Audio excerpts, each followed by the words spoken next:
It is very common for the terms quality assurance and quality control to be used interchangeably in everyday life, but in project management, they are very different things. Quality assurance has to do with our processes and procedures and the way we perform project work. On the other hand, quality control has to do with the deliverables, or the product, service, or result we are creating, and whether that deliverable meets requirements. Let's think about quality assurance using the example of a restaurant. The processes and procedures that we follow are often not observable by the customer. They are happening behind the scenes. Are the employees storing the food properly, practicing hand washing procedures, and preparing and assembling the food consistently? These are all quality assurance related questions. Notice we haven't asked about how the food looks or tastes. Those will be questions for quality control. When we review our processes to ensure that they are efficient and appropriate, and when we verify that we are all following procedures, we are performing an audit. Audits are used to assess our actions, and they are an important quality assurance tool. Quality assurance is somewhat related to prevention and reducing the cost of quality. Quality assurance includes taking the time to do things right, training our employees, and documenting our processes.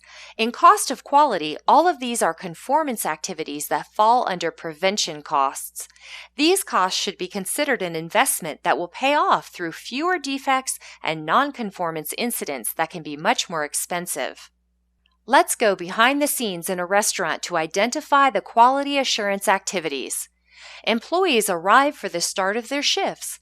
Perhaps they spend 10 minutes with a manager who reviews some of the important processes and procedures with everyone to ensure that they are followed. This would be a training investment. As employees are working in the kitchen, they periodically confirm that food storage temperatures are correct.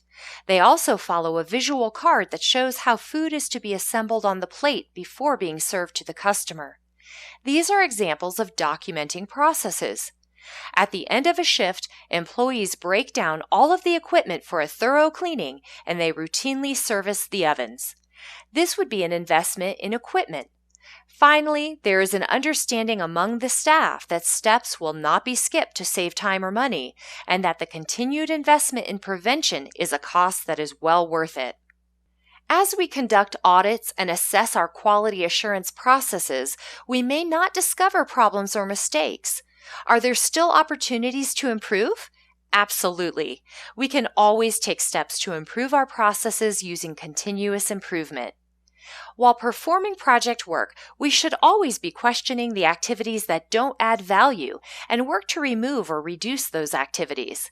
Excessive wait time between handoffs of project deliverables, repeatedly walking long distances between workstations, and underutilizing employee skills can all be considered wasteful.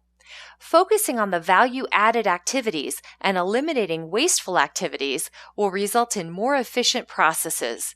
It is often the employees who perform the actual work rather than management who can spot the opportunities for improvement because they know their jobs better than anyone.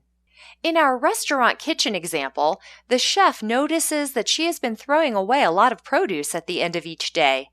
She modifies her standing order to reduce the quantity of produce so less is wasted. In another example, one line cook notices that he must walk around the other line cook every time he needs a certain ingredient that they both use. They decide it would be better to place that ingredient in between them, reducing the need for extra movement in the kitchen. The dishwasher notices that there is some residual food on the plates that require washing them twice.